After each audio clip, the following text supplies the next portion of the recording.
Ballet Cymru have been so fortunate. For about the past 5 years, we've received funding from the London Ballet Circle for a scholarship place for our Wales Summer Dance International course, and we're extremely grateful.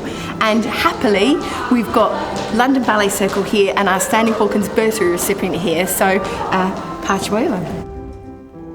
We're very delighted that our founder, Stanley Hawkins, had a Welsh heritage, and when he passed away we decided to make a scholarship for the Ballet Cymru summer school, and it's been an absolute privilege working with Ballet Cymru and Amy and Darius and everyone, and we've had some brilliant students, and this year we have Joel with us, and he's from English National Ballet School, and he's just been a delight, and we look forward to continuing this scholarship with Ballet Cymru and spending many more summers here in Newport.